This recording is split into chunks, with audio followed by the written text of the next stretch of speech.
This is the most dangerous point of the 21st century, where World War III would ultimately begin. This small 28-kilometer area between Yemen and Djibouti is called Bab el-Mandeb, and this point is so important that 11 countries have established their military bases in Djibouti to monitor this passage. The reason is because ships sailing between Asia, Middle East and Europe must squeeze through this gap to reach the Red Sea, and then the Suez Canal, and from there they can reach Europe and the Americas. This is the shortest trade route between Asia and the rest of the world. Around 10% of the world's oil and 6% of world's natural gas supply passes through this 28-kilometer choke point. China's entire trade with Europe passes through this Bab el-Mandeb Strait, and something extremely dangerous has just happened here. Since March, world's oil tankers were already avoiding the Strait of Hormuz because of the war between America and Iran. Ships were being hit there.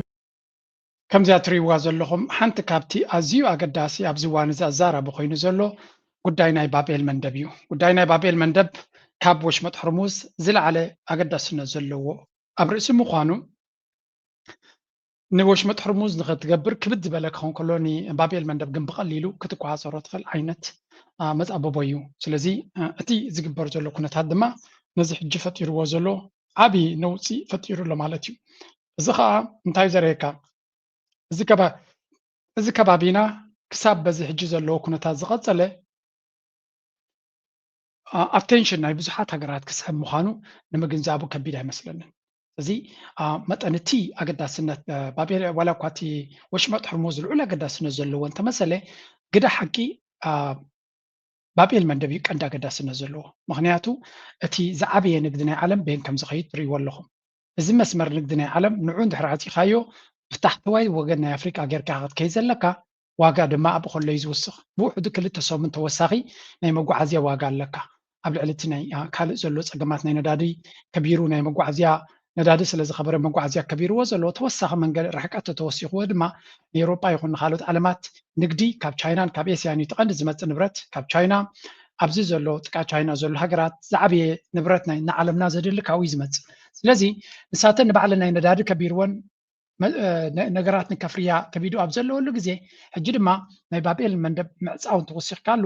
ነቲ ኢንፍሌሽን ወይ ከዓ ዝቕባበታት ዝበሃል መሊሱ ከጋድዶ እዩ። ቁጠባታት ናይ ኤስያ ከምኡ ናይ ኤውሮጳ ኣብ ክብድ ዝበለ ደረጃ ስለ ዘለዎ ድማ ዝገደደ ሽግር ክመፅእ ይኽእል እዩ። ነዚ ድማ እቲ ጉዳይ ኣብ ከባቢና ዘሎ ዝለዓለ ቆላሕታ ክረክብ ይኽእል እዩ። ነዚ ቆላሕታ እዚ ብምጥማት ኩሉ ሰብ ኣብዚ ጉዳይ እዚ ተደላይ ክኸውን እዩ ዝደሊ። ብዙሓት ሓይልታት ኣብዚ እዋን እዚ ተደለይቲ ክኾኑ እዮም ዝፍትኑ። ፎር ኤግዛምፕል ብልፅግና they are really trying to push themselves in ኣብዚ ጉዳይ እዚ ንክኣቱ ዘይገብርዎ ነገር የብሎምን። ስለዚ ነዚ ጉዳይ እዚ ሓንቲ ኣዛራቢት ርእሳ ኣላ ኣሜሪካ መንገዳ መሪፃ ወይ እውን ዕላማ መሪፃ ክትሰርሕ ስለ ጀሚራ ዘላ ሓደ ኣዛራቢ ኣርእስቲ ተኸፊቱ ኣሎ። እሱ ድማ ከርእየኩም እየ። Power that wanted to dominate global trade first had to secure the Red Sea. Today, the United States is trying to do the same. But in chasing maritime security, the Trump administration may have just stepped into Africa's most dangerous political rivalry. Washington's latest diplomatic push has been centered on Cairo. President Donald Trump's senior advisor for Arab and African affairs, Massad Boulos, has held high-level talks with the Egyptian, Eritrean and Somali officials. On paper, the US State Department calls this routine regional engagement. In reality, Washington has walked into a regional alliance with one strategic objective: contain Ethiopia. But the story doesn't begin with Ethiopia. It begins with the Red Sea. Months of Houthi attacks have turned the Bab el-Mandeb. ሕጂ ከም ትሪእዎ ዘለኹም እንታይ ኢና ንሰምዕ ዘለና ኣብዚ ዝሓለፈ እዋን ኣብ ካይሮ ዝተኻየደ መንግስቲ ኣሜሪካ ምስ ግብፂ ኮይኑ ብናይ ግብፂ ስትራቴጂ እዮም ዝብልዎ ዘሎ እምበር ናይ ኣሜሪካ ስትራቴጂ እሱ ብሓደ ኮይኖም ምስ ኤርትራን ሶማልያን ኣርባዕትዮም ብሓደ ስለተራዩ ብልፅግና እኳ ክሳዕ ክንዱ ዘገድስ ሓይሊ ኣይምኾነን ነይሩ። ግን ኣሸቀልቲ ናይ ብልፅግና ሓደ ዓብ ሓደጋ መፂዎም ከም ዘሎ ተረዲእዎም። ኣሜሪካ ንብልፅግና ኣወንዚፉ ምስ ኤርትራ ምስ ሶማልያ ከምኡ ድማ ምስ ግብፂ ዝገብሮ ዝምድና ንክልተ ኣገደስቲ ሓይልታት ክሃርብ ከም ዝኽእል ተረዲቦም ኣሎ። ኣብ ሶማልያ ምስ መራሕ ናይ ሶማልያ ስለተራየ ሶማሊላንድ ትበሃል ተረሲዓ ኣላ። ኢማራትን እስራኤልን ፈርፈር ክብሉ ጀሚሮም ኣለዉ። ምስ ኤርትራ ስለተራየ ድማ ብልፅግና ኣነ እውን ተጓሒፈ ዝብል ፈርፈር ክብሉ ጀሚሮም ኣለዉ። ግብፂ ድማ ኣብ ሰንትራል ስቴጅ ምህላዋ ድማ እስራኤል ኩሉ ግዜ ነዚ ነገር እዚ ንምዕንቃፍ ስርሖም እዩ ስለዚ ሕጂ እውን እንተኾነ ነቲ መጻት ፕሎስ ብዙሕ ጸቕጢ ከም ዝገበሩልን ኣብ ትዊተር ድማ ጽሒፉላ ከረየኩም እየ ዋች ኣውት ንቐጽል ዛ ጉዳይ እዚኣ ክሳዕ ክንደይ ሴንሲቲቭ ዝኾነ ደረጃ ከም ዘሎን ብዙሕ አርቲክልስ ብዛዕባኡ ይጽሓፍ ከም ዘሎ into one of the world's most volatile maritime choke points. Every ship entering the Suez Canal passes through this corridor.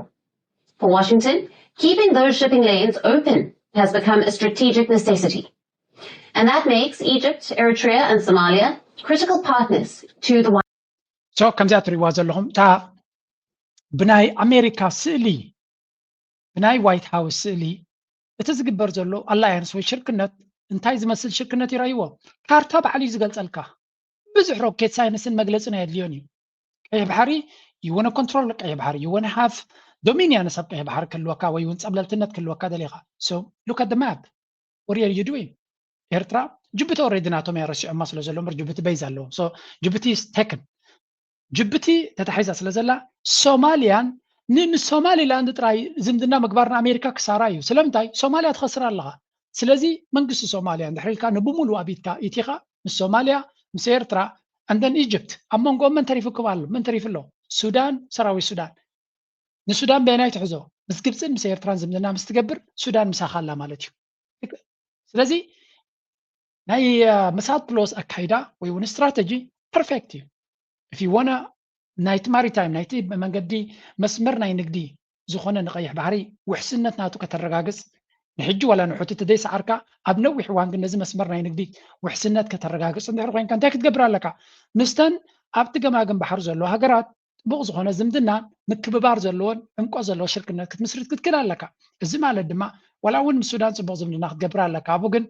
መንጎ ስለ ጻ ዘለኻ ፋይን ንሱዳን ግን መን እናተዓወተ ይኸይድ ኣሎ ሰራዊት ሱዳን መንግስቲ ሱዳን ስለዚ ምስ መንግስቲ ሱዳን መሓዙት መን ኣለዉ ኤርትራን ግብፅን ነዚኦም ክልቲኦም ሒዝካ ሶማልያ ወሲኽካ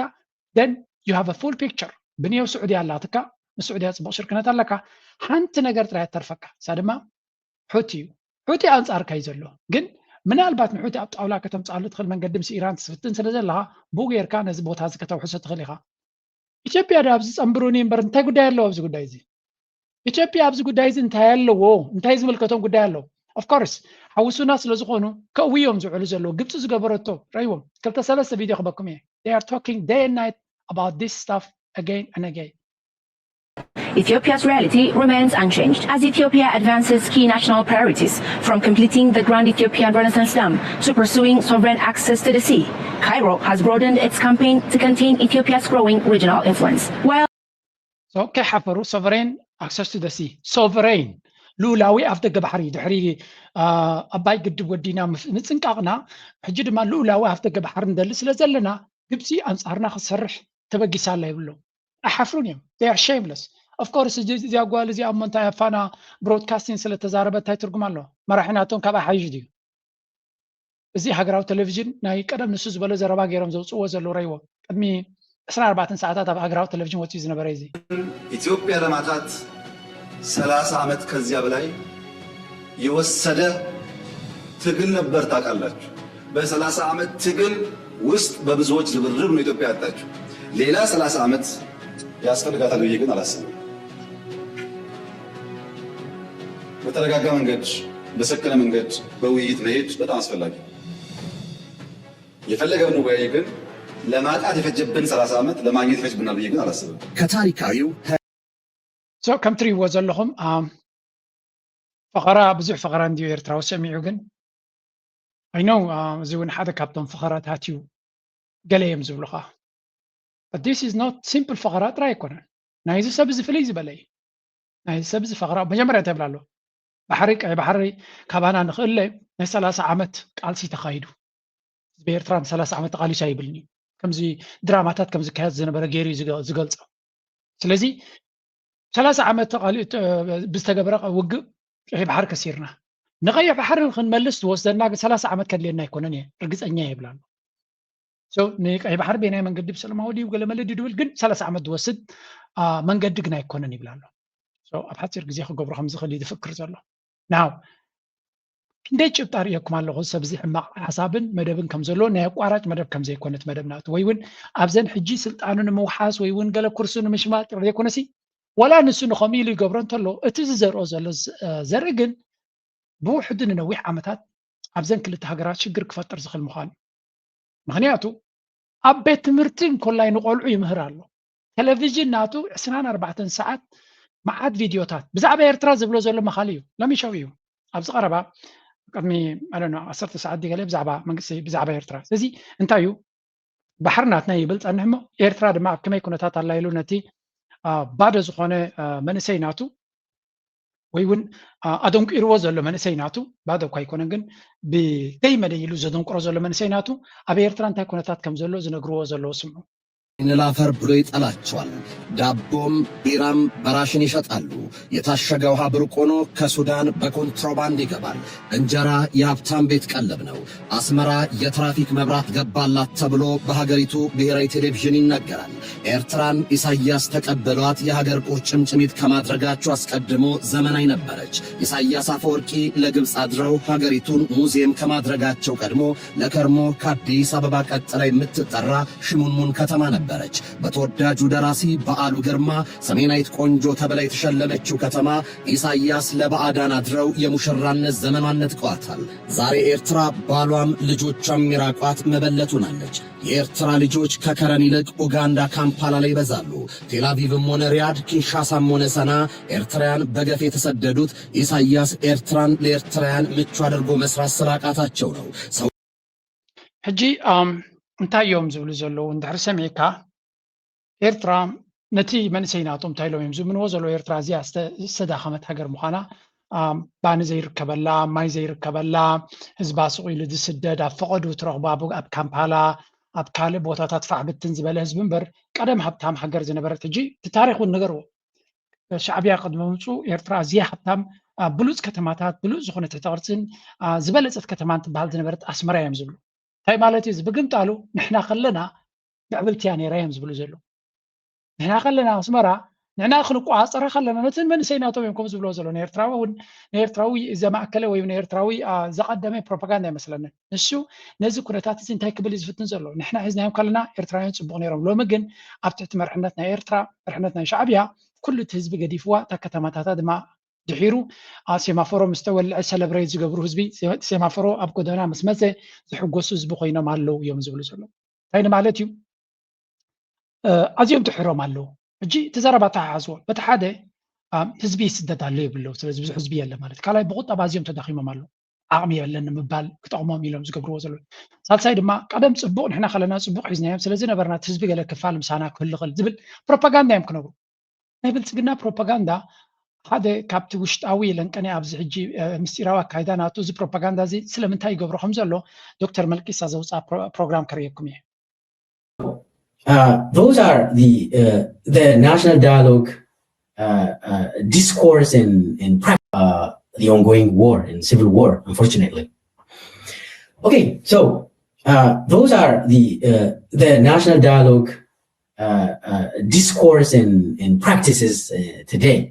But also, if you frequently visit Ethiopia's mainstream media, you will recognize that Abiy is conducting the warfare, especially fifth generation warfare, targeting different communities and different forces in Ethiopia. እዚኣ ዘረባ እዚኣ ብጣዕሚ ፈትየያ ዶክተር መልኪሳ ንብልፅግና ንኣብይ ኣሕመድ ኣብ ቀረቡ ኮይኑ ዝሰርሕ ዝነበረ ኣባል ናይቲ መንግስቲ ናይ ብልፅግና ናይ ኣብይ ኣሕመድ ዝነበረ እዩ ስለዚ ንኣብይ ብቀረባ ዝፈልጦ ሰብ እዩ ኣብ ስልጣን ከይመፀ እንኳ ዝፈልጦ እዩ ኣብ ስልጣን ምስ መፀ ድማ ኣብ ጥቁ ዝሰርሕ ዝነበረ ሰብ እዩ ኦሮሞ ምስ ምዃኑ ድማ ኣብቲ ናይ ኦሮሞ ኢነር ሰርክል እውን ኣክሰስ ዝነበሮ ሰብ እዩ ሕጂ ስቲል እውን ኣለዎ ኣብይ ኣሕመድ ዝኽተሎ ዘሎ ቅዲ ኩናት እዩ ዝብል ዝረቐቐ ናይ ፕሮፓጋንዳ ብፍላይ ናይ ፕሮፓጋንዳ ነቲ ናይ ዓውደ ኩናት ገለመለ ናይ ባይታ ኮንቶ ምዃኑ ሰራዊት ክንደይ ግዜ ተዛሪቡ እዩ ወላ ሓንቲ ሞራል ዘይብሉ ሰራዊት ከም ዘለዎ ነገር እዩ ብዝሒ ክህልዎ ክእል ኣፅዋራት ይልቃሕሉ ገለ ህልዎ እዩ ግን ሞራል ዘይብሉ ሰራዊት እዩ ዘለዎ እዩ ዝብል እቲ ናይ ፕሮፓጋንዳ ወርፌር ዝብሎ ዘሎ ድማ እዚ ናይ ብፕሮፓጋንዳ ዝግበር መጥቃዕቲ ዝረቐቐ ደረጃ በፂሑ ከም ዘሎ እዩ ዝነግር እንታይ ማለት እዩ ዘይተዓደነ ገንዘብ ንፕሮፓጋንዳ እያ ንኤርትራ ንምጥቃዕ ገለ ጥራይ ኣይኮነን ሕጂ ዘረባ ናቱ ኣብ ውሽጢ ኢትዮጵያ ንዘሎ ምቕቓላት ንረብሓ ናቱ ንምግባር ብዙሕ ገንዘብን ብዙሕ ርቀትን እዩ ዝጥቀም ዘሎ ናቱ ርቀት እውን ኣይኮነን ናይ ደገ ሓይልታት ይሕግዝዎን የማኽርዎ ከም ዘለውን ገንዘብ ይቦ ፋንድ ይገብሩሉ ከም ዘለውን ንኽግምቶ ከቢድ ኣይመስለንን ሶ ናይ ኤአይን ናይ ገለን ዩኒቨርሲታት ኩሉ እዚ ኢማራት ተኸፍተሉ ዘላ ኩሉ ነገር ይገብሩሉ ኣለዉ ምንታን ፕሮፓጋንዳ ክሕይል እሞ ንህዝቢ እናደንቆረ ንኽሕዝ ኣብነት ድሕሪ ወሲድካ ኢማራት ቀለልቲ ከም ዘይኮኑ ወይ እውን ሱዳን ሃገር ምልእቲ እናጠፈት ከላ ዓለም ምሉእ ክትፈልጥ ኣይከኣለን ሃገር ምልእቲ ከመይ ዝበለት ሃገር ናይ 3 ዓመት ታሪክ ዘለዎ ሃገር ፋሕብትን እዮም ላ ከለዉ ዓለም እንታይ ይብላ ኣሎ ክልተ ጀነራላት ይዋግኡ ኣለዉ ይብሉ ኣለዉ ክንምንታይ ፕሮፓጋንዳ ሓይሊ ከም ዘለዎ በዚ ክትፈልጥ ንዝምልከቶ ሰብ ኩሉ ግዜ ሕማቅ ሓበሬታ ብምሃብ ከም በዓል ኢማራት ድማ ገንዘብ ስለ ዘለዎም ሎቢ ኣለዎም ሚድያ ኣለዎም ቁፅፅር ኣለዎም ስለዚ ከመይ ጌርካ ንዘቲ ዝግብኦ ሰብ ሕማቅ ሓበሬታ ትቦ ንዑ ክስዕርቲ ኮይንካ ተራ ሰባት ብብርቱዕ ክሰርሑ ክኽእሉ ኣለዎም ንኣብነት ኤርትራውያን ንፋዓት ኢና ንኢንዳስትሪያል ሌቨል ፕሮፓጋንዳ ናይ ፀላእትና ብውሕድ ባጀት ብውልቃዊ ተበግሶታት ሃገሩ ብምፍታው ንህዝቡ ሓለፋ ብምግባር ብምቅላስ ክስዕር ዝኽእል ህዝቢ ኣብ ኣፍሪካ ከም ኣብነት ክጥቀስ ዝኽእል ኤርትራዊ እዩ ካብ ሰውራ ጀሚርካ ክሳብ ሎሚ ህዝቢ ኤርትራ ናይ ኤርትራ ኣምባሳደራ ህዝባ እዩ በኣምባሳደራትና ዝስራሕ ስራሕ እኳ እንተሎ ህዝቢ ኤርትራ ዝሰርሖ ስራሕ ንኣብነት ዝገዳ ናይ ኣሜሪካ ምናልባት ክለዓል ተኮይኑ ፃዕሪ ናይ ህዝቢ ኤርትራ ኣብ ኣሜሪካ ዘሎ እዩ ፈቆዶ ኦፊስ እናኳሕኩሑ ኣብ ፈቆዶ ሰኔተር እናኸዱ ኣብ ፈቆዶ ቦቱ ብእግሮምን ብገንዘቦምን ብጉልበቶምን ለይትን መዓልትን ኣምቴሊንግ ዩ ለይትን መዓልትን ስዒሮም እዮም ነዚ ዝምዝና ናይ ኤርትራን ኣሜሪካን ኣብ ፅቡቅ ደረጃ ክበፅሕ ገይሮሞ ዘለዉ እስናት ላይክ ኩነታት ስለተቀየረ ሓጊዝ እንተኾነ ገለ ክፋል ነቲ ዝግበር ዝነበረ ስራሕ የቀላጥፈሎ እቲ ኩነታት ናይ ጂኦፖለቲክስ እምበር ህዝቢ ኤርትራ ኣብ ኣሜሪካ ዝቕመጥ ዘይገበሮ የብሉ ዘይኣተዎ ኦፊስ የብሎምን ኣብ ፓብሊክ ዲፕሎማሲ ዘለዉ ጥራይ ዘይኮነስ ዋላ ግለሰባት ብዓቕሞም ብዙሕ ስራሕ ይስራሕ ኣብ ኣሜሪካ ምክንያቱ ስለምንታይ ኣሜሪካ ክንዱ ይስራሕ ኣብ ካልደ ይስራሕ ምክንያቱ እታ ቀንዲ ኣሳሪትን ገባሪትን ሓዳጊትን ሃገር ኣሜሪካ ኤውሮፓ ተጎታቲ መኪና እዩ ነታ ቀዳሚት መኪና ዲኻ ትሕዝ ዘለካ ዋላ ተጎታቲ መኪና ብራስልስ ኪድ ስቶክሆልም ኪድ ሎንዶን ኪድ ሜይቢ ገለ ነገር ክትገብር ትኽእል ኢኻ ግን እታ መፍትሕ ኣብ ኢድ ኣሜሪካ እያ ዘሎ ስለዚ ንኣሜሪካ እንድሕሪ ሒዝካ ኩሉ ፀጋታት ከ ናይ ኣሜሪካ እንተጌርካ ኤውሮፓ እድሕሪኦም ቀሊል ዝበለ እዩ ሕጂ እንታይ ንማለት እየ እንታይ ዝብል ዘሎ ብልፅግና ገጅፍ ዝኾነ ዓቕሚ ኣበይ ኢንቨስት ይገብር ኣሎ ሜይንስትሪም ሚድያ ንኣብነት ኢቲቪ ዝበሃል ፋና ሪጂናል ቲቪ ስቴሽንስ ብላብላ ገይሩ ታርጌት ኒው ኣላየንስስ ነዚ ፅምዶ ዝበሃል ዘሎ ንኣብነት ቲዲኤፍ ፋኖ ኦላ ንፅምዶ ከመይ ገይሩ መዓልታዊ የጥቅዖ ኣሎ ብዝተፈላለዩ ቋንቋታት ብዝተፈላለየ መንገዲ ገይሩ they try to externalize internal problems ነቲ ውሽጣዊ ፀገም ዘሎ ናይ ደገ ሓይልታት ከም ዝሰርሕዎ ዘለዉ ናይ ደገ ኢድ ከም ዘለዎ ጌርካ ብምስራሕ ካብ ህዝቢ ንክንፀሉ ኩሉ ዓይነት ስራሕ እዮም ዝገብሩ ዘለዉ እቶም ናይ ደገ ሓይሊ ዝበሃሉ ኤርትራን ግብፅን እዮም ኢንቮኪንግ ሶቨሬን ኢሹስ ስለዚ ብዛዕባ ልኡላውነት ድማ ይዛረቡ ልኡላውነት ናይ ኢትዮጵያ ትድፈር ከም ዘላ they also single out TPLF TDF as a traitor ልዕሊ ኩሉ ድማ እዛ ዘረባ እዚኣ ፅቡቅ ገይሩ ተረዲእዋ ኣነ እኳ 100 ግዜ ተዛሪበ ኣብዚ ግን ንሱ ከምኡ ገይሩ ንኢትዮጵያን ክረድኦም ምፍታኑ ደስ ኢሉኒ ንህወሓት ብፍሉይ ናይ ወፃኢ ተለኣኺ ገይሮም ዝሸጥዎ ምስ ናፅነት ናይ ኤርትራ ምስ ህላወ ናይ ኤርትራ ምስ ባሕሪ ናይ ኤርትራ ኩሉ ከተሓሕዝዎ ስለ ዝደልዩ እዩ ንህወሓት ጥራይ ብፍሉይ ናይ ደገ ተለኣኺ ከም ዝኾነ ብኤኣይ ዝተሰርሐ ስእልታት ካርቶናትን ገለ እናገበሩ ዝያዳ ነቲ ፅምዶ ምስ ኤርትራን ትግራይን ባዕሎም እዮም ሰርሕዎ ዘለዎ ክትብል ትኽእል ኢኻ ባዕሎም እዮም ዳርጋ ሰሪሖሞ ዘለዉ so ንቐፅል they accuse them of creating special alliance with Eritrea no one needs to recall the Abiy invented Eritrean troops ንግምጥል ኣቢልካ ተራኻ ድማ ብልፅግና ባዕሉ ኣብይ ኣሕመድ ሰራዊት ናይ ኤርትራ ውሽጢ ኢትዮጵያ ኢትዩ ዝነበረ ምዃኑ ኣረሲዑ ነቶም ህወሓት ቀንዲ ናይ ደገ መጋበርያታት ክገብሮም ይፍትን ኣሎ ኢሉ ሕሉፍ ሓሊፍዎ ንኤርትራ ኣብ ኩናት ናይ ኢትዮጵያ ዓዲሙ ዝነበረ መንግስቲ ከይሓፈረ ህወሓት ናይ ደገ ተለኣኺ ክብል ለይቲ መዓልትን ይውዕል ኣሎ ኢሉ ንብዙሓት ሰባት ድማ የደንቁራሉ ኤርትራ ሚድያ ካልኦት ብመንገዲ በቲ ናይ ፕሮፓጋንዳ ኣቢስ from the river to the sea ድማ ቀፃሊ እያ እዛ ፕሮጀክት እዚኣ ናብ እስራኤል ፈለስጢማውያን ዝጥቀሙላ from the river to the sea እሱ ግን ከምኡ ዝብል ዘሎ ካብ ገርድ ካብ ኣባይ ናብ ቀይ ባሕሪ ዝብል river from the sea ዝብል ምስቲ ናይ እስራኤል ሓዋዊሱ ብዙሕ ግዜ ዝጥቀመላ ዘለዎ ንርኢ ኣለና ካብ ኦክቶበር ጀሚሩ እዛ ፕሮፓጋንዳ ምስ ናይ ካልእ ተኣሳሲርካ ኣብ ልቢ ናይ ሰባት ከም ዝኣቱ ዝገብር ኣጀንዳ ከም ዘለዎ እዩ ዝነግር ብሓቂ ርቕቕ ዝበለ ነቲ ፖለቲካ ናቱ ብእንግሊሽ ፅቡቅ ገይሩ እዩ ዝገልፆ እዚ and this is also very interesting ንሕና ክንሪኦ ከለና እቲ ሓበሬታ እኮ ብከምዚ መንገዲ ንሚድያ ስለ ዝውሃብ ዘሎ መራነ ኩሉ እቲ ዝግበር ነጊርና ኢና ቅድሚ ሕጂ እውን now let's go back to the original story ኣብታ ቅድም ጀመርኩልኩም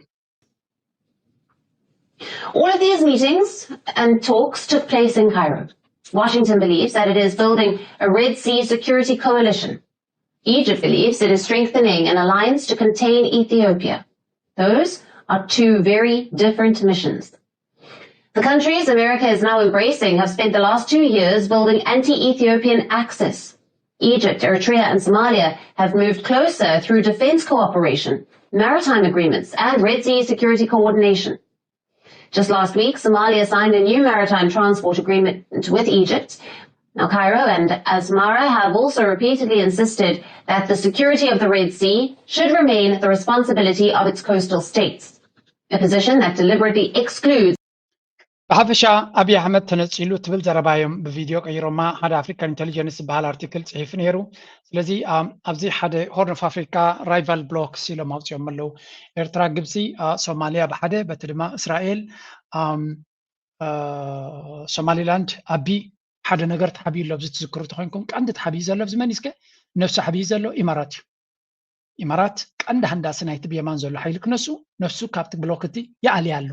ኣብ ጉዳይ ናይ ሶማሊላንድ ቀዳማይ ተሰላፊ ዝነበረ ሎምን እስራኤል ኣብቲ ቦታ ትኮፍ ኣቢልዋ ኣሎ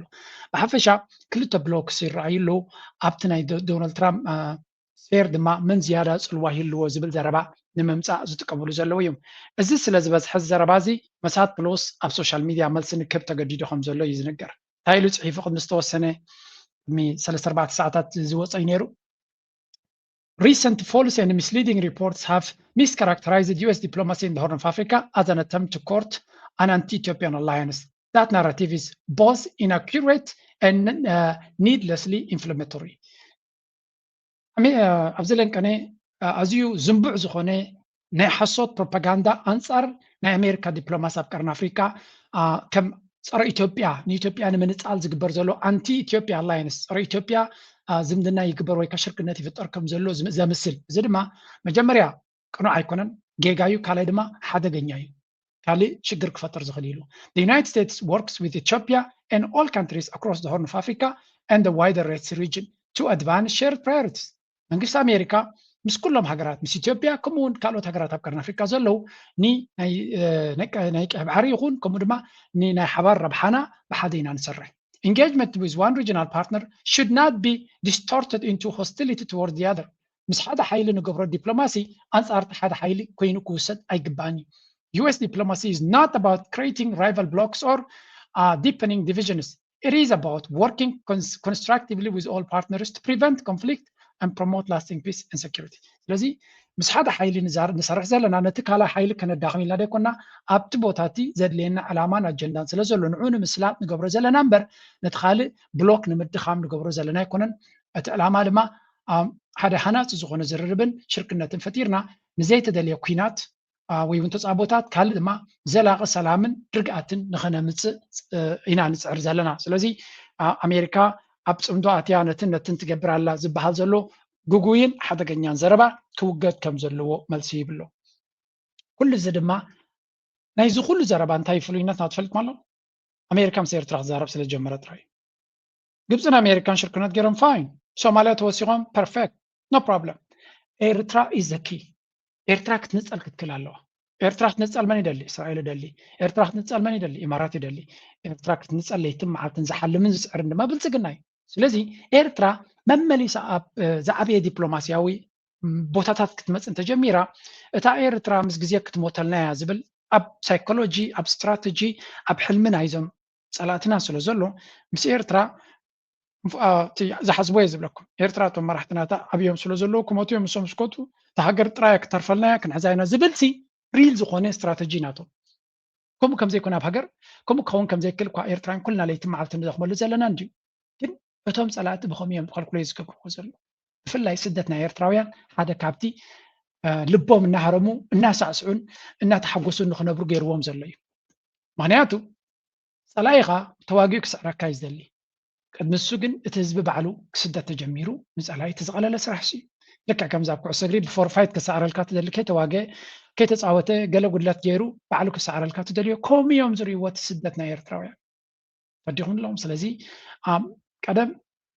ኢህአደግ ንዓመታት ብስደት ኤርትራ ክትወጥቀሉ ይፅበ ነይሩ ንባዕሉ ዛንታ ኮይኑ ጠፍዩ ወላ እውን ደርጉን ከምኡ ሓስብ ነይሩ ሃይለ ስላሴ ከምኡ ሓስብ ነይሩ ኩላቶም ህዝቢ ኤርትራ ምስ ሃደመ ምስ ጠፍአ ሃገር ጥራያ ክትተርፈሎም ይሓስቡ ነይሮም ኣብይ ኣሕመድ ከመይ ሕልሚ ናቱ it's not going to work أبي أحمد يقدم إيرترا كخيد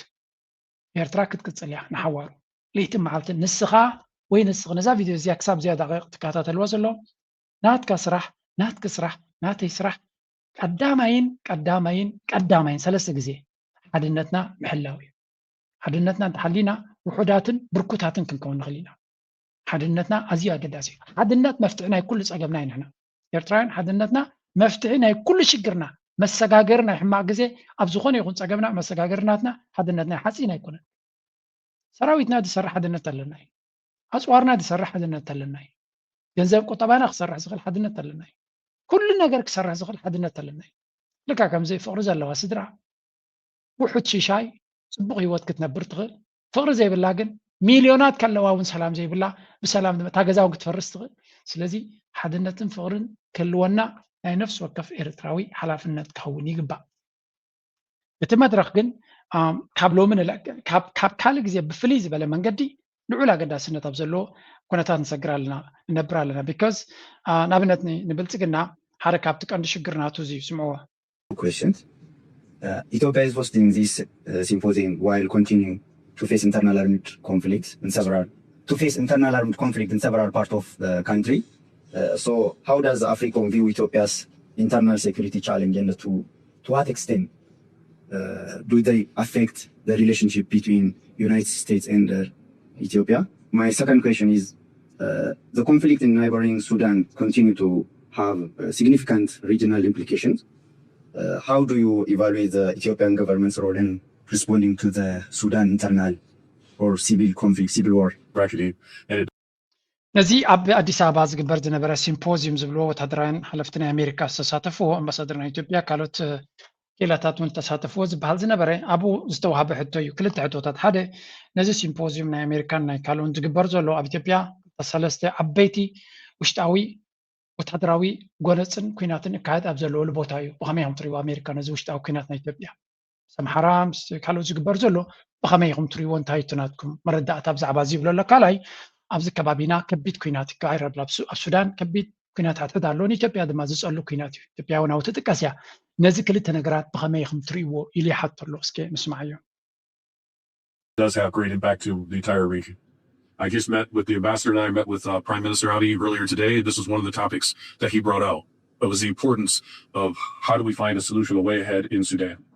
Well, what's clear is Sudan is going to take multiple players, not only in the region, but internationally, to help find a way forward, because it's a very complex issue. And ultimately, it's going to require the people of Sudan to work together to try to find that solution and to not resort to conflict. دعبا قدانا السودان قدم كجمري بلولو قدانا السودان بزحات حيلتات زاءتوون دساتفو زلو كينا سلو زخوني اتو كينات بغليلو كفتح زخلا يكونن بحفشاقن كله تي اب كباب زلو إيدو كحوس خلالونا بحد صبو نجار نخوز دما ديسكاشن مستنقر بابتون كايت خلالو يبلالو نسو زارب الله زلو إثيوبيا هذا جنيا زخونا استواصو أبركتو زلو يبتو كينا كانزانا حزب السودانن عقرقرنا السودانن أما جوهر هذا جنيا ترى تساوت زلة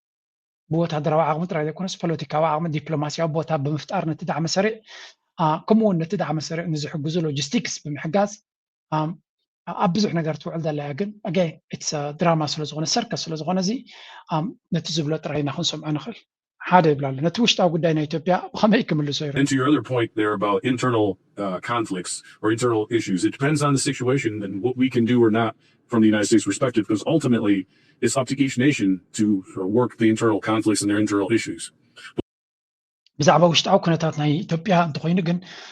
لولاو قداينا إثيوبيا وشتاو قداي سلزقنا نحنا إدنا كنتولو نخل أيقونن حجزنا تتباهلنا كن حجز نخلينا جن بحفشة نايت حجر قداي بلالو ناي السودان دانا يمتاي سلزقنا تزارب لسانيكا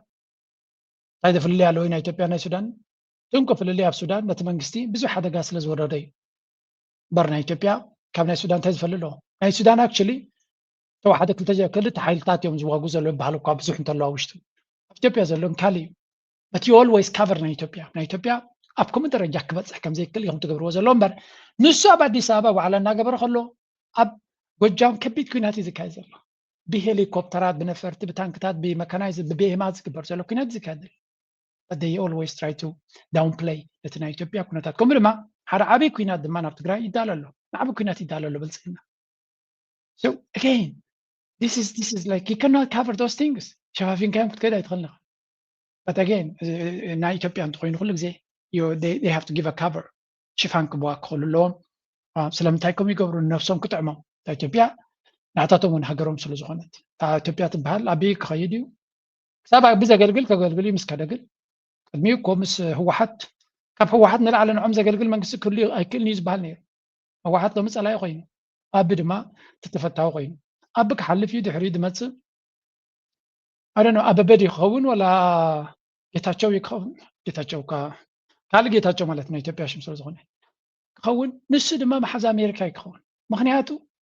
ተኻረይትዮም እቶም ዝመፁ ዘለዉ ዋናታት ካልኦት እዮም ኣብይ ኣሕመድ ይኹን ካልኦት መድረኾም ሒዞም ክመፅኦም ድሕሪኡ ክኸዱ እዮም ካልኦት ክመፅኦም ስለዚ ኣሜሪካ ቦታ ትፈልጥ ኣብቲ ቦታ እቲ ኦኬ ምዝሓየለ እያ ስልጣን ምዝሓዘ እያ ንስኻትኩም ንሓትትኩም ተጋጠሙ ኣብቲ መወዳእታ ግን ምሳዮም ትሰርሑ እዩ እቲ ጉዳይ እዚ ስለ ዝመስል እቲ ጉዳይ ኣብ ጉዳይ ናይ ኢትዮጵያ ኢድና ይንእቱን ኢና እዮም ዝብሉ ኣብ ናይ ካልእ ግን ኣይቅደሙን እዮም But where we can help, there's times when we have a common threat or a common disruption that we can partner together and work. And I think an example of that is Nigeria, where we recently worked very closely with the Nigerian forces. We worked with their intel service in order to identify where ISIS's #2 terrorist was living up in the Lake Chad Basin, al-Manuki. And that cooperation... መብዛሕትኡ ግዜ ንሕና ሓበራዊ ፀላኢ እንተለና ወይ እውን ሓበራዊ ዕላማ እንተለና ንኣብነት ኣብ ናይጀርያ ነቲ ናይ ኣይሲስ ሓላፊ ዝበልናዮ ወይ እውን ሓይሊ ንክንሃሊ ምስቲ ሰራዊት ናይ ናይጀርያ ኮይንና ሰሪሕና ኢና ስለዚ ኣብቲ ውሽጣዊ ጉዳይ ሓበራዊ ፀላኢ ወይ ገለ እንተለና ኢና ብሓደ ንሰርሕ እምበር ኣብ ውሽጣዊ ጉዳያት ኣይንኣቱን ኢና እዩ ዝብል own nation, but there are capabilities and intelligence sharing that the United States could bring that only the United States could bring. And so the understanding of the global ISIS network, the importance of al-Manuki, not just in the region, but globally for ISIS, and then some unique capabilities that we were able to bring in order to enable that operation and eliminate that terrorist threat, which then get that now we continue afterwards to partner with Nigeria in a constructive way, continuing the intelligence sharing, continuing the development, and helping with some unique training that we can provide to the United States. But ultimately, this is helping Nigeria be more successful because they are a very capable nation and they have a very capable military with a large economy. And this disruption is derailing some of that. And so where we can partner together to address those in a coherent, and it's not just military capabilities. ብሓፈሻ ኣብ ጉዳይ ናይ ናይጀርያ ከም ዝገበርናዮ ከምኡ ክንገብር ንኽእል ኢና ካብ ሓሊፍና ግን ብፍሉይ ክንገብሮ ንኽእል ኣለና ዝብል መልእኽቲ ኣይብን እዩ ዘሎ ስለዚ again ጥንቃቐ ብዘለዎ መንገዲ ዝመልስ ዘሎ ምክንያቱ ኣብ ኢትዮጵያ ኣበሎም ኣሎ ፅባሕ ክህሉ ስለ ዝኽእል ጥንቃቐ ኣለዎ ኣሜሪካ ምክንያቱ እቲ ሃገር እያ ተገድሶ እምበር ኣቢ ንሎሚ እዩ ድሕሪኡ ዝመፅእ ትዕበን ድሕሪ ኮይኑ ምስ ትዕበ እውን ክሰርሑ እዮም ሶም ፀገም ዘለዎም ኣይኮኑን ምክንያቱ ንሳቶም ቀዋሚ ቦቶም እቲ ዝቕየር እቲ ግዚያዊ ተረኛ ፖለቲከኛ ኣብ ኢትዮጵያ ዝመፅእ ንሱ እዩ ዝቀያየር በዚኦም ድማ ዝርእይዎ ካልእ ኣዝዩ ኣገዳሲ ምዕባለ ዘሎ ድማ ንስማዕ ኣብዚ To bring the global economy to its knees, you don't always need a massive military budget or an army. Sometimes all you need is proximity to water. Iran proved it in the Strait of Hormuz, and now, according to Yemen's foreign minister designate, the Iran-backed Houthis, an armed political and religious movement based in Yemen, may follow Tehran's model to shut down the gateways into the Gulf and the Red Sea. We're talking about the Bab el-Mandeb Strait here. It connects the Red Sea to the Gulf of Aden and the wider Indian Ocean. And much እንታይ እስከትብል ፀኒሓ እቲ ቀደም ሓያል ዝኾነ ፅልዋ ንኽትፈጥር ገጅፍ ሰራዊት ዘለካ ገጅፍ ዓቕሚ ዘለካ ገጅፍ ሚሳይላትን ሓይሊ ባሕርን ዘለካ ክትከውን ኣለካ ኢሉ እዩ ዝእመን ነይሩ ሎሚ ቁጠባ ናይ ዓለም ደው ከተብል ኣምላኽ ኣብ ኣገዳሲ ጂኦግራፊካዊ ቦታ ጥራይ ከቐምጠካ ክኽእል ኣለዎ that's it you don't need a big weaponry ዓበይቲ መራኽብ ዓበይቲ ነፈርቲ ጀታትን ሄሊኮፕተራትን የድልየካን እዩ all you need to be is ኣብቲ ኣገዳሲ ቦታ ጂኦግራፊካዊ ኣቀማምጣናት ክኸውን ኣለዎ ንዑ እንተዘይብልካ ካልእ ኩሉ ኣፅዋር ከድልየካ ይኽእል እዩ ስለዚ ኣብዚ ንሪኦ ዘለና ኣብ ወሽመጥ ሕርሙዝ ኣብ ወሽመጥ ባቤል መንደብ ኣጋጢሙ ዘሎ ሑቲ ከመይ ገይሩ ነዚ መስመር ንስዑድያ ጥራይ ከንበርክኽ ዘይኮነስ ንዓለም ምሉእ ከንበርክኽ ክኢሉ ዘሎ ናርየኩ ነይረ እቲ መስመር ናይ ንግዲ ናይ ዓለም ተረቢሹ ስለ ዘሎ እዚ ቦታ እዚ ብዙሕ ኣገዳስነት ክህልዎ እዩ ብዙሕ ፅልዋ ክህልዎ እዩ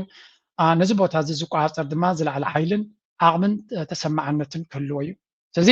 ነዚ ኩሉ እናተኸታተልካ ምርኣይ ከድልየና እዩ ንሕና ድማ ኣብዚ ቦታ እዚ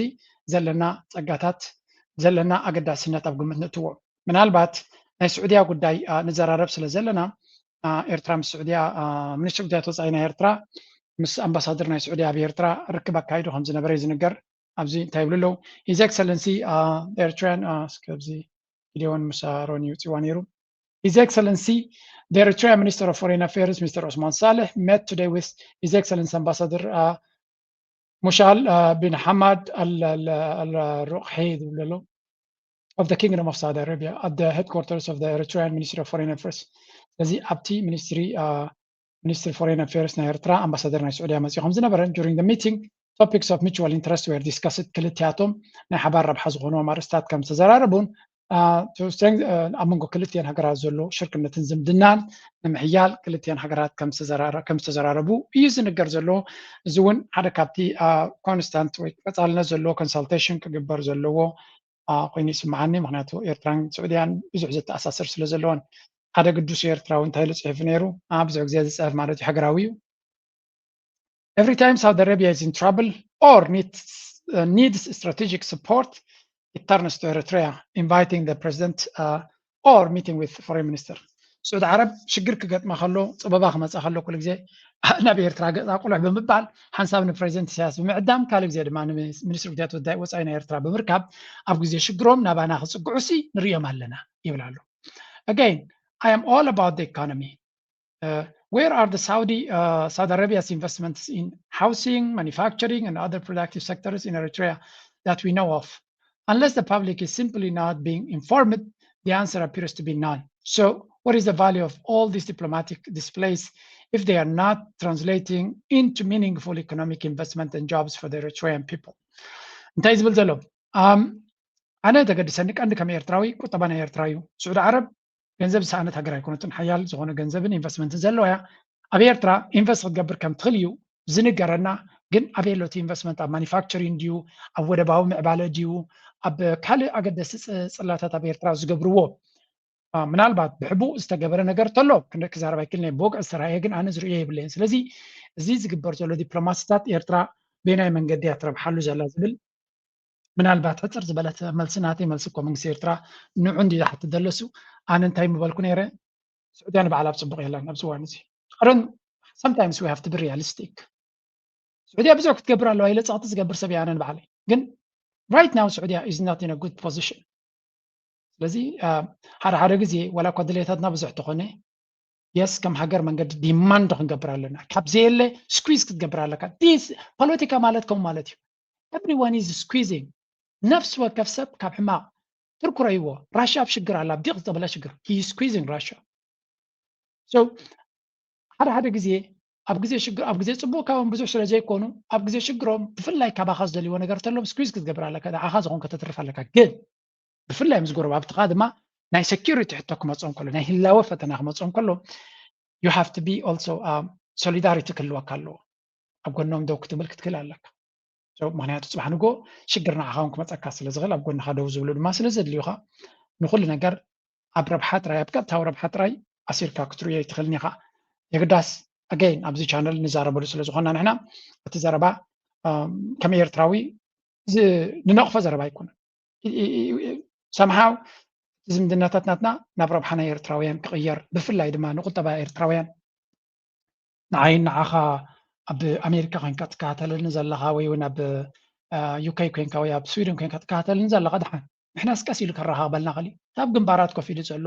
ኣብ ኤርትራ ኮፍ ኢሉ ዘሎ መንእሰይ ዝረብሓሉ መንገዲ ክንፈጥር ክንክእል ኣለና ንብል ድማ ካብኡ ተበጊስና ኢና ስለዚ እዚኣ እቲ ሓውና ኢልዎ ዘሎ it's true but sometimes ከዓ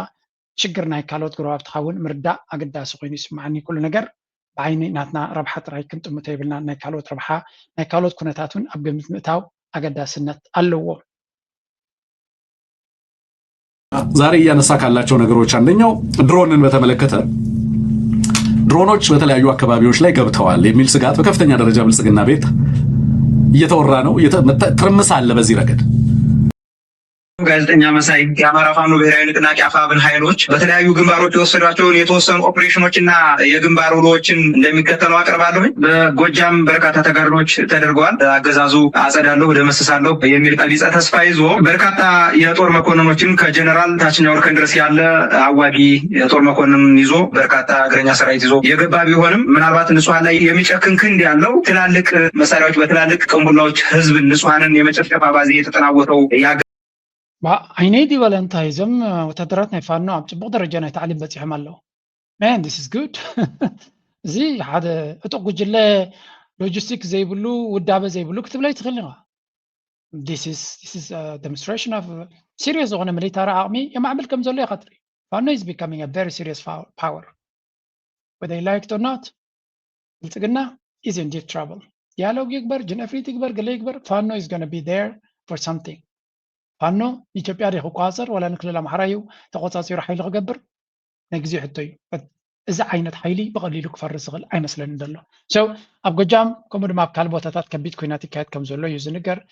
ንዑር ፀብፃብ ከያብናኩም ክንሓልፍ ኣይንደልና because it's a very important one so እቲ መንግስቲ again ካብ ዕለ ሸውዓተ ጀሚሩ major mechanized offensive ጀሚሩ ከም ዘሎ እዩ ዝንገር ዘሎ ኣብ ጎጃም ማለት እዩ ከምኡውን ወሎ ሽዋውን major አበበ claims that the mission እቲ ብልጽግና በጊስዎ ዝነበረ ከም ዝፈሸለ ይነግራሉ ጠላይ ድማ ብዙሕ ክሳራታት ናይ ዓቕሚ ሰብን ናይ ሎጂስቲክስን ከም ዘጋጠሞ ብፍላይ ናይ ሎጂስቲክስ ክሳራ ማለት ንፋኖ መሕየሊ ማለት እዩ ኣብ ሸዋ ኣሰማነው ኮማንድ ዝበሃል ማለት እዩ ዕለት እስራ ፋኖ ፎርስስ ላውንችድ ላይትኒንግ ስትራይክ በርቃዊ መጥቃዕቲ ብምግባር ነቲ 103 ዝበሃል ኤርቦርን ዲቪዥን ዝበሃል ናይ ብልጽግና dismantling ነቲ 103 ዝበሃል ኮር ከም ዝደምሰሶ ይነግራሉ ስትራቴጂካዊ ቦታታት ከም በዓል አርሜኒያ እና ኑሪ አፋፍ ዝበሃሉ ድማ are now under ፋኖስ control ፋኖ ከም ዝተቆፃፀሩ ይነግሩሉ ኣብ ወሎ ምኒልክ ኮማንድ ዝበሃል ማለት እዩ dan won't ወረዳ ዝበሃል has been declared fully liberated from the government forces ስለዚ ብልጽግና ኣብ ብዙሕ ቦታታት ስዕረት የጋጥሞ ከም ዘሎን ፋኖ ድማ ንቅድሚት ይምርሽ ከም ዘሎ ይወለጋ Fano forces claim to be controlling strategic positions and forcing the withdrawal of the government. በተና ብልጽግና ኃይል ድማ ኣብ ወለጋ ስዒሮም ደፊኦም ይወፅዎ ከም ዘለዉ እውን ይነግሩ ማለት እዩ ስለዚ ፋኖ ብዙሕ ታሪካዊ ፍጻመታት ይፍጽም ከም ዘሎ ንምግንዛብ ዝኣክል ማለት እዩ ናይ ብልጽግና ሰራዊት ናይ ሞራል ፀገም ከም ዘሎ ምስጢር ኣይኮነን ነዊሕ እዋን ክዝረበሉ ዝጸንሐ እዩ ስለዚ ኣብ ንፋኖ በአካል ረኺቡ ወይ ብሓይሊ ክረኽቦ ስለዘይክእል ዘሎ ንሲቪል ህዝቢ ኣብ መቕታል ዝያዳ ቢዙ ከም ዘሎ እዮም ዝነግሩ ዘለው and ያ እቲ ኩነታት ናይ ፋኖ እናኸበደ እቲ ኩናት ምስ ፋኖ ዘሎ እናበርትዐ ይኸይድ ከም ዘሎ ኢና ንርኢ ዘለና ህዝቢ ድማ ኣብ ጎኒ ፋኖ ኮይኑ ከም ትሪእዎ ዘለኹም ready for anything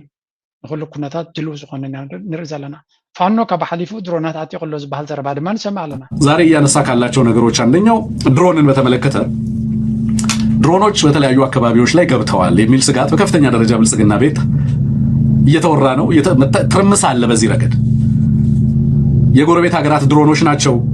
እነዚህ ሪኮኔሰንስ ድሮኖች የመረጃ ወይንም የሌሎች ስራዎችን የሚሰሩ ድሮኖች ናቸው የሚል ስጋት እመለከታለሁ እና ከዚህ በፊት ብልጽግና የዚህ ቴክኖሎጂ የበላይ ነኝ እነዚህ ሽፍቶች ናቸው ከማንም ኃይል ጋር ተነጋግረው ምንም ነገር መታጠቅ ምንም ነገር ማምጣት አይችሉም እያለ የሚታገሉትን ኃይሎች ሲፈርጅ እንሰማለን እና በቀደምም እንግዲህ ታውሳለህ ደብረ ማርቆስ ኤርፖርት ምረቃ ላይ ተገኝቶ አብይ አህመድ ሽፍቶች እያለ ነበር ሲናገር የነበረው ሶ በአንድ በኩል ሽፍቶች ይላል በሌላ በኩል ቀጠናዊ ትብብርና ቀጠናዊ ኃይል የትብብር ኃይል ፈጠሩብኝ ይላል بتخكل እቲ ሚድያ ሓደ ኣብ ናይ ኣምሓራ ውህደት ዘሎ ሚድያ እናተቐልቀለ ይመጽእ ኣሎ ሓደ ካብቲ ዓብ ፀገም ናይ ኣምሓራ ቃልሲ ዝብልዎ ዝነበሩ ኣብቲ ደገ ዘሎ ኣብቲ ሚድያታት ናቱ ዘሎ ምዝንባዕ ወይ እውን ዘይምርድዳእ ሓደ ካብቲ ፀገም ናቶም ኮይኑ ዝነበረ ዝበሃል ሕጂ ግን ከምቲ ሰራዊት ናቶም ውህደት እናገበረ ዝመጽእ ዘሎ ሓድነት እናገበረ ዝመጽእ ዘሎ እቲ ሚድያ እውን ዝተዋሃደ መጥቃዕቲ ክገብር እዩ ዝውዕል ዘሎ ናብ ፀላኢ ዘተኮረ በትሪ ናቱ ናብ ፀላኢ ከም ዝኾነ ስለዚ ማይክሮፎን ናቱ ናብ ፀላኢ ብልጽግና በቲ ሓደ ሸፋቱ ሓይሊ ዘይብሎም ኣብቲ ናብትን ዘለዉ እዩ ክብል ድፍትን በቲ ካልእ ድማ ድሮና ዝዓጠቑ ምስቲ ዞባዊ ሓይልታት ብሓደ ዝተሰለፉ ጽምዶ ዝገበሩ ሓይልታት ይመጽኡን ኣለዉ ክብል ይፍትን ኣሎ ብርግጽ ናይ ሰራዊት ሱዳን ግስጋሴ ኣብ ግምት ኢኻ ናይ ግብፂ ኣተሓሳስባ ኣብ ልዕሊ ብልጽግና ኣብ ግምት ኢኻ ፋኖ ድሮናት ክዓጥቕ ኣይክእልን እዩ ክትብል ኣይትኽእልን ኢኻ እቲ እንኮ ናይ ግብፂ ንፋኖ ከምቲ ዝደለ ዘይሕግዝዎ ዘለዉ ፍሉጢት ምክንያቱ ፋኖ ንባዕሉ ምኩሕ ኢትዮጵያዊ ስለ ዝኾነ ፋኖ ተተቆጻጺሮ ንስኸ ክረዳዳእኒ ይኽእል ዳብቲ ጉዳይ ናይ ገርድ ዝብል ካልኩሌሽን ስለ ዘለዎም እምበር they would do many things ስለዚ ከም ንሪኦ ዘለና እቲ ኩነታት ናይ ቀርኒ ኣፍሪካ ብዙሕ ነገራት እዩ ዝዝረበሉ ዘሎ ፋኖ ይኹን ካልእ ድማ ምስቲ መድረኽ ንዓብየ ድመፅእ ዘሎ ሓይሊ ምዃኑ ምግንዛብ የድሊ ስለዚ ጉዳይ ናይ ሱዳን ግብፂ ኢትዮጵያ ኩሉ ኣብ ግምት ኢኻ ዘሎ ኣብ ከባቢና ዘሎ ፀጋታት ይኹን ሓደጋታት ኣብ ግምት እቲ ከምርኣይ ኣገዳሲ ክኸውን ንሕና ድማ ያ ኣካል ናይቲ ዞባ ስለ ዝኾነ ፈቲና ፀሊና ብሕማቕ ድዩ ብፅቡቕ በዚ ጉዳያት እዚ ክንፅሎ ከም ንኽእል ፍሉጥ እዩ ንቐፅል ካብኡ ቀፂልና ኣብ ትግራይ ዝግበር ዘሎ ካስምዑ تا زرباي خمسة أبوهم برزها بنجيرة كبل كفتنية راتونا تكورنا كنكيد ناجورنا يخيد له إلا مو نسيو زي أبزي نتاخهم عند حساب زعز حيلي ناوت عندك أنا ما ببحمش ببعثرتنا خلنا خم ناجورنا باز حنت خيلو تنايلو تحيلنا تأكلنا محد عدل عبيو أبو سنة نتبسات يكتكور زدلي حنتي هذه أبتقرأي كنجورون دلز لنا لوتي ناي بوليتيكا محدارة لوتي بتعمي مسألة بتعمي فاندامنتاليو بخلي من قد قلتو يشكر هذه سرعتها وزخنا نقل سلازنا مسألة لوتي إنا نجمر زلنا أنفت ناي بوليتيكا محدارة ناي تقرأي نغير لنا أنت يوم تمثل لا يزبل بدن بمرداء صبوي مثلا أب تقرأي إنسان ناي بوليتيكا محدارة ناي بوليتيكا بارتن من قستن حدا يويلكا ناي بوليتيكا بارتن تقرأي حزب تقرأين حدا يويلكا هذه حزب تقرأي ستبيله بستفترات كم تفترة بزمس العينة من قدي ناي بوليتيكا بارتن ناي إيكونومي من قصة عسن أو حدا يترنا فيلكا ناي مشاكل غدا لا حدي نمسرات مر شماغل نمشام كم بيكونا خطردو يقباي لي تحس بزغون يكون من قد ودي ما تساتفها فلي زوله ناتي مدرخين تلك فليلك قدم كتب لك فليون كتب لك قدمون أفسد قربة صبويو تقرأي مساشن نفنا يوم كنا شنو منا قلت إيزي نشنو دينا نشنو من زول نجار من حتى ذات نجار يلا بعلهم استشنفوا استشنفوا نحنا ساعة تمتم نقول ساعة ندالو توزي زول تأكيو زلون أيكونن راح يكونن توشت زلوني عوي معبل اللوشت عوي معبل أفتمن كم تريوم زلهم زي هتي انترناشنال جنرال يزبل ودون ترزبل ويو خالاي دوما تسعات كانيو كم تريوم زلهم تسالي تاخيبا تازقبر زلو تدالينا لنا هو حد كنسعرو يزبحل زلو حق كوميدي كون ويسكالي كون نجزي يزقدف كوينو تدالينا لنا نهو حد كنسعر زبل زرباينا نسمع زلنا very very shocking يا توم يمتو كنتات ناي تقراي بحكي زقرمك معاوي معولفت حارس له معاوي معولفتو خالي محبرسه ولا افتنادتات له زيتو حدا ربط خالي عاوي معبل نسوم زي تردو وتزخكو زلو طنجا زحزلو تطنجا زحزوناتناي لا يكونن وحنات ثلاث كلنا كل يوم سرفق نسون معبليو زي حيزناون كنسعرو مينا خالي ابدا زل حيل لنا تبيف له تبيف يشكليو هزم تسعة كله قفف كله ذنجين هايولي جن تدالينا خم نسعرهم كوينا خنات سلزلنا كم نسعرهم كوينا مر كم تخصهم يكونن متخصص راح أقول سلذي يكونه مسعر ما أخل غير كام كن فخرايف زبط نبيرا وبرسات بزول ماري حساب أو خبير خنطات خوين خكايلو زقنن زلون قال سلونا واناون أقداس المخانو أمرار حق أبالا سراو تقرأ آرمس الساقليسهم أتوم أموت عطعتوني وتفانقلتنا بوطهم كنمجلس زحجز مسألة وسانيو زي كان بمولو لبن دقفو نقص علوون أقولنا هزونا خوينا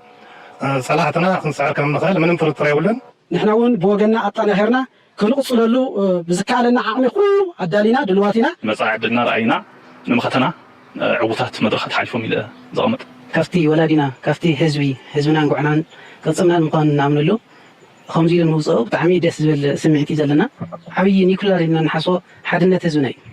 مش طرق عني أو حدنا أو ستمة ناي حزبي تمش تعاوتنا حزب تجري كل جزء اللي ناس بتجري زي مثل بوجن تجري زلوا كبت زبالة كنتاتنا زلنا هم تري ورد لهم It's going to be very interesting. تي كنتات مكتتال زليو كابوقت يركا حمت اللالن كان ببزع شيرنا بلت متى نزل فيديو كلام يكونن كم كلام يكونن كنت لنا ناتيرو ولا كنتات حكيلو تجاي تعاتي على 3 ديجري عايزو تنكو حكيلو ندادو بيلو علامات اسكام نداد اسكام علامات يبسحن دي اسكام علامات ندادي بسحن ببيز مثلا ندادي يوزي በቤት መጽይ ብልጽግና عنقرنا عليه حدرتي كيريا من يتبعها الماس بعد مسكيت ولا عسوي تلا أي ودي يقول صمدوا دائما يقول أنا دافع يمسو تبي نراو يتبع تلفزيون كذا عنقرنا نراو خوز بهاي لبهزي أتراي بجيت مور يقول لهم قدي أتراي بزعنا على خير الساعة 5 بلين الساعة 5 بلين أزجوا لهم زي ولا أشيبت تراي عقم لو وازي أشوف تقدر بينو بلصقنا زوج حطوا زنار ويقلب تراي لعليو نايتراي عقمي صار 5 راح يكونن لعليو نجمر صبي يكون كن لعليو قبل 5 يقول كنت ترى يقول صار حسب ترخيبو نزي سرح مريحنت مترخيبو زود هايون عب حاصل اوان زناي مخاته تناوحت دكتور زين في البيت مري تدار ولا بيته ابايته تراي كنا واحد يقول لي ولا بيت مري كنا واحد يقول كم زينا واحد غيرنا نكيد لنا زي كله بلصقنا كنا واحد يدل عم دليو وقنت رايون بوغن ارتاون بوغن حرب وزو خالد لو زو غداي كنا واحد زل اكل يله قال لهم حسيت ما حتى يقولوا الى من يقولوا قال لهم ورحكم من يقولوا قال لهم شو عاد تسوون من يقولوا كنا وحدنا يقول كنت هيك ما يسوي برولو سوي بروتراكتور زغنا وق تناوح وق كله يخل تግራይ ግን ኣብዚ ብፕሪቶሪያ አልጀርስ ዶ የታ ተባሂሉ ከምዛ ትሪዋ ዘለኹም እዘን ገለገለ ቦታት ካብ ኤርትራ ዝብገሳና ዓድዋ ገፅን ዝኣትዋ ስእልታት እውን ኣብ ሶሻል ሚድያ ይዘውር ነይሩ ካብ ኤርትራ ካብ ወደባት ናይ ኤርትራ ዝኣተወ ማለት እዩ እጂ መጀመርያ ሓደ ዘይፀረየ ነገር ሓበሬታ ኤርትራውያን ብቐሊሉ ቁጥዕ ዝመፅኦም ሰባት ኣሎ ካብ ኤርትራ ተበጊሱ መራኽብ ናይ ነዳዲ ዝፀዓና ቦታት ናብ ትግራይ ዝኸዳ ተሪኻ ናይ መን እንተን ቦታት ክትብል ኣለካ ተጋሩ ብገንዘቦም ገዚኦም ብወደብና የትዎ እንተሎ ዳናቶም እንታይ ክትገብሪ ኢኻ እሞ ወደባት ናትና ክሰርሕ ትዘልዮ እንድሕሪ ኮንካ at the end of the day ካልኦት ድሕሪ ብኡ ከኣቱ እንታይ ዝብሉ ስለ ዝረኣኹ ህዝብና ዘይረኸብዎ መጀመርያ ህዝብና ይረክብ ዳ ይረክብን ወደባትና ክሰርሕ እንድሕሪ ኮይኑ ከምዝታኒ ኣብ ዝተፈላለየ ኩነታት ዝገለፆ ወደባትና ክሰርሕ ኮይኑ will Ethiopia use Eritrean ports for the investments or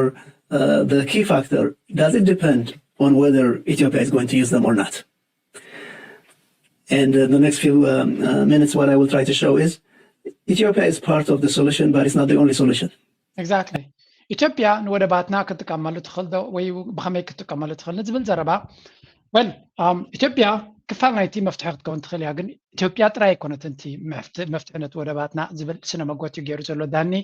ኤርትራ ኔክስት ትብል ኣብቲ ሎጎ ብፀጋም እውን ኣላትኩም ላዕሊ ኣብኣ ከይድኩም ስምዕዋ እታ ቪድዮ ብዙሓት ኢትዮጵያውያን ኣብኡ መሊሶም ኣለዉ ፀርፍን ገለን እውን ብሓፈሻ ወደብናትና ኢትዮጵያ ይኹን ካልእ ክጥቀመሉ ይኽእል እዩ እቲ ዝጥቀም ድማ ከፍ ኢሉ ነቲ ኣገልግሎት ክጥቀመሉ ይኽእል እዩ ብኡ ዝኣቱ ተጋሩ ወርቂ ኣለዎም ወርቂ ናቶም ሸይጦም ነዳዲ ክእትው እንድሕሪ ኮይኖም መብ ወደባት ናይ ኤርትራ ክእትዎ ተኮይኖም መርሓባ ጥራይካ ክትብል ትኽእል ወደባትና ክሰርሕ እንደሊና ልውላውነትና ከይተደፍረ ካልእ ነገርና ከይተደፍረ ማንም ሃገር ወደባትና ክጥቀም ሓሳዳት ኣይኮንና ንሕና ማንም ሰብ ክጥቀመሉ ይኽእል እዩ ስለዚ ተጋሩ ኤርትራ ነዳዲ ምፅያ ትቦም ኣላ ዝበለካ ሰብ የለና ይረኣኹን ተጋሩ ብገንዘቦም ወርቆም ናቶም ሸይጦም እንዲካልእ ነዳዲ ምፅኦም ናብ ዓዶም ይእትው እንተሎ ብኤርትራ ገይሮም ድማ ይእትው እንተሎ ፋይን ኢዝ ኖ ፕሮብለም ኣው ሽርክነት ክልሎ መሻርክቶት ከውን ክትክእል ኣለካ ስለዚ እቲ ፅምዶ እውን እኳ መወዳት ኣብ ኮሚታት ክበፅሕ ከም ዝኽእል ደሊ ነርና ኢና ጥራይ ክልቲኦም ህዝቢ ክልቲኦም ሃገራት ተረዳድዮም ክልቲኡ ህዝብታት መራሕቲ ናቱ ተረዳድዩ ንክልቲኡ ብዘየግድዕ መንገዲ ክገብርዎ ዝኽእሉ ኮይኑ ጥራይና ንደለልና እምበር ወደባትና ማንም ዘይጥቀመሉ ሓደ ወደብ ዘይተጠቀመሉ ንካልእ ዘይጠቅም ወደባት ሒዝካ ይበሃል ክጥቀመሉ እንተ ብገንዘቦም ከፍ ኢሎም ዝጥቀመሉ ተመፂኦም ድማ ምኒን ንብል ሰባት ከዓ ክንከውን የብልናን ቁሩብ ትለያ እውን ክፉት ምዃን ኣብ ኤርትራ ተፈላለየ ዓይነት ሰብ ተፈላለየ ርእይቶ ስለ ዘለዎ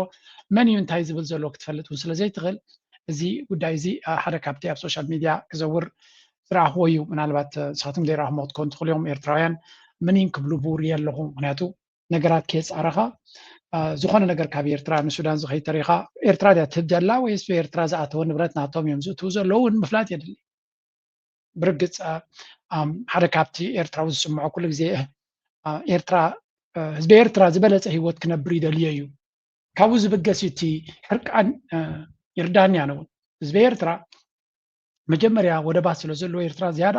ክረብሓሉ ክኽእል ኣለዎ እዩ ዝብል እቲ ኤርትራዊ ኣያም ዊዝ ዩ ኣቦ ኣነ ንጎም ሸትን ዘረባናተ ይኹን ከምኡ ግን ወደባት ናትና ሓደ ግዜ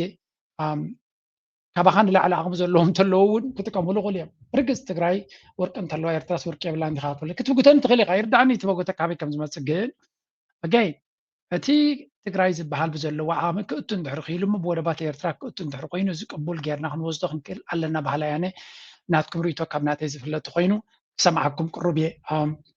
انتهي أنا زي دلي نايرتراين هبتي نبكالو تقرأت خيد مخنياتو زبير تراب سبوت سلازي اللي ناتنا هبتي ناتنا سقطات نبكالك خيد فتسو ولا السودان ونترخ نعجزو خنتك علنا بحلا زبير ترا حاجة زي اللي غني لازم تتعرفه ግን እቲ መንግስቲ እንታይ ይገብርን ዝፀረየ ሓበሬታ ምስ ረኸብኩ ካብኩም ክልየን ሎሚ ግን ነዚያን ዘቕረብኩልኩም ሓበሬታታት ጥራይ እየዳልየ ነይረ ላይክ ምግባር ሪቶ ክመሃብ ሸር ምግባር ሃናፅ ሪቶ ምግዳፍ ድማ ናይ ወትሩ ፃዊዕትና እዩ ደግፉ ነዚ ቻነል ኣባላት ናይዚ ቻነል ኩኑ እናበልና ክንሰናበተኩም ኢና የቐኒየልና